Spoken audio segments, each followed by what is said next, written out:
My name is Rachel Montgomery, and I'm 38 years old. I live in a quiet suburb just outside Atlanta, Georgia, the kind of place where life feels calm and predictable. The lawns stay green, neighbors wave politely, and nothing ever seems out of place. But behind those smiles, quiet secrets linger. From the outside, my life looked perfect. I had a kind husband, 2 beautiful children, and a home filled with love and routine. But beneath that calm surface, small cracks began to appear. I've been married to Eric for 15 years.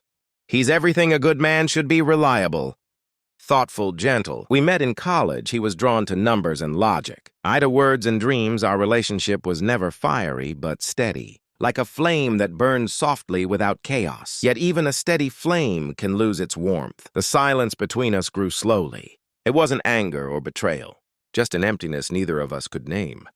Our conversations turned into schedules, reminders and small talk. I missed being seen. I missed feeling alive then one Sunday morning. Sunlight pouring through the kitchen window. Eric looked at me with a seriousness I hadn't seen before. "Rachel," he said quietly, "I need to ask you something. Please just listen before you react." My heart pounded. He talked about the distance between us. The one we had stopped pretending wasn't there. Then he mentioned Jordan Blake, a life coach he'd been seeing. Not a friend, not a secret. Someone who had helped him rediscover parts of himself. And he thought maybe Jordan could help me too. At first, I felt a mix of shock, confusion, and a flicker of anger. But underneath it all, something else stirred curiosity. A question I hadn't dared ask in years. What would it feel like to feel truly alive again? Awakening. It took me weeks to call him. When I finally did, Jordan Blake's voice was calm, almost familiar. There was a gentleness in his tone that made me feel safe. When we met, he didn't talk about marriage or failure. Instead, he asked questions that felt like he's turning inside old locked doors. What do you crave that you've been denying yourself? When was the last time you felt truly adored?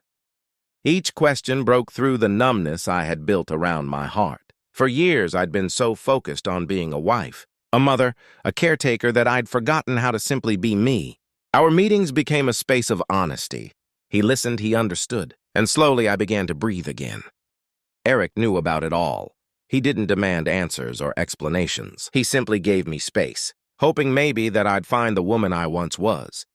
Then one evening, Jordan invited me for a meditation session at his home.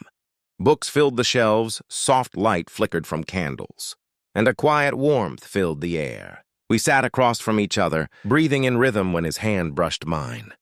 Something deep within me awakened. Kiss that followed wasn't wild or forbidden. It was soft, intentional, and full of truth. It wasn't about desire. It was about remembrance, a reminder that I was still capable of feeling deep, of being seen when I returned home that night.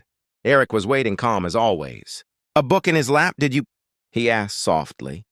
I nodded through tears. He didn't get angry instead. He took my hand and whispered, "I'm happy you found yourself."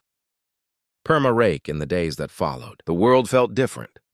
I hadn't lost my husband. I had rediscovered him. Something in me had shifted. I was softer, more open, more alive, and that energy flowed back into my marriage. Eric and I began to talk again.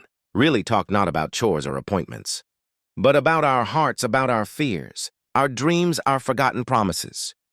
We laughed more. We held hands again when we walked through the neighborhood. It was like falling in love for the first time, only this time with our eyes open. But about keeping them honest. We promised never to let silence replace truth. Never to pretend everything was fine when it wasn't. People might never understand our story. Some would judge it, some might call it wrong. But love doesn't always follow the rules. Sometimes it bends, stretches, even breaks, only to rebuild itself stronger than before. Now, years later, when I sit across from Eric and see that quiet smile, I feel something I hadn't in a long time.